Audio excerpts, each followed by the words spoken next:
Bonsoir Isabelle Béraud-Amadei. Bonsoir Émilie.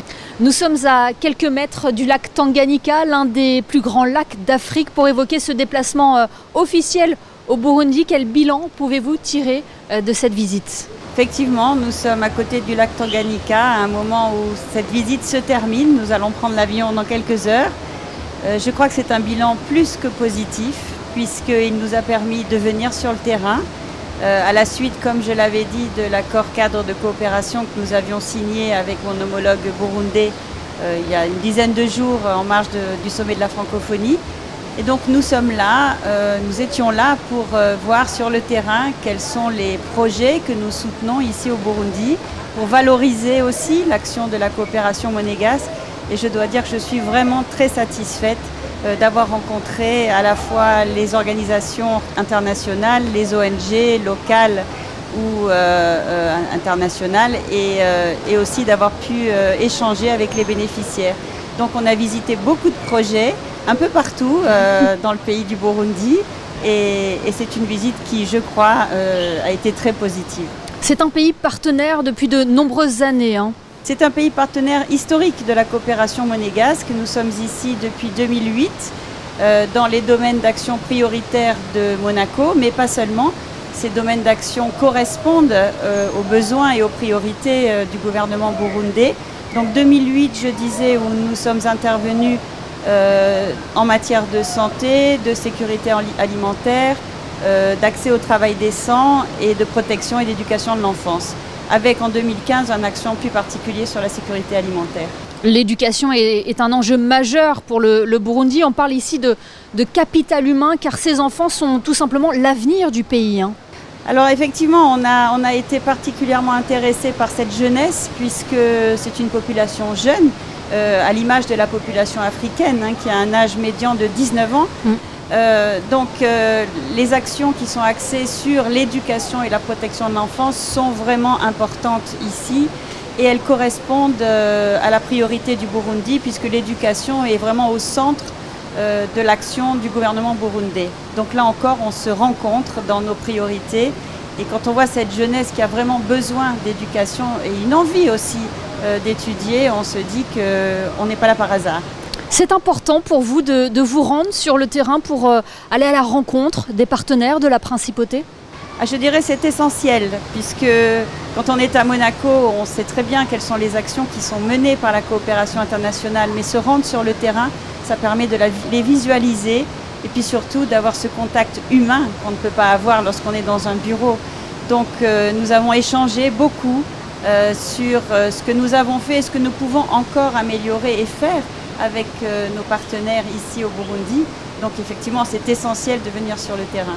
Alors cette visite officielle vous a emmené dans le nord du pays, à la frontière du Rwanda, ici à Bujumbura, et puis dans le centre du Burundi. Vous avez pu constater cet élan de solidarité internationale et aussi l'engagement d'organismes de solidarité internationale de Monaco. Alors déjà, la coopération monégasque intervient toujours en partenariat avec d'autres entités. Ça peut être des entités onusiennes comme le PAM en faveur des cantines scolaires, le HCR sur une thématique qui est chère au Burundi puisque c'est la thématique des rapatriés. Ensuite des associations locales ou internationales, Bibliothèques sans frontières par exemple, Santé Djidio avec lequel nous collaborons non seulement au Burundi mais aussi dans d'autres pays de coopération. Et puis aussi la société civile monégasque qui est présente au travers des OSI monégasques. Je me suis rendue ce matin à la rencontre de la fondation Vénuste Nyagombo, qui est un athlète olympique qui a gagné une médaille d'or pour le Burundi aux 5000 mètres et qui, à travers sa fondation et avec Peace and Sport, permet donc de faire venir des enfants du quartier pour les intégrer au travers du sport et porter un message de paix. Et ensuite, il y a Fighteds aussi, ici au Burundi, qui intervient, et également l'AMAD, puisqu'hier, nous avons fêté les 10 ans d'une école que nous soutenons depuis sa création, il y a donc 10 ans, en collaboration avec l'AMAD. Donc le secrétaire général de l'AMAD était présent pour la célébration de cette école de Matana, où nous œuvrons pour intégrer des orphelins et des enfants particulièrement vulnérables dans un cycle scolaire. En conclusion, Isabelle Béraud-Amadei, quelle image garderez-vous de cette visite officielle, votre première visite ici dans ce pays? Écoutez, je crois que c'est l'image que je garde toujours lorsque je me rends sur le terrain avec la coopération monégasque. C'est le sourire sur le visage des bénéficiaires, ces femmes, ces enfants que l'on aide. Et je crois que c'est ça que j'emporterai avec moi aussi au Burundi. C'est la preuve du succès des programmes soutenus par le gouvernement princier? Oui, je crois, c'est la preuve de ce succès, mais ce succès il se fait aussi grâce à des équipes. Et vous me permettrez, Émilie, de saluer aussi le rôle évidemment des équipes de la coopération. Ici, Julien Siri, Bénédicte Schulz, la directrice de la coopération, qui nous a accompagnés cette semaine.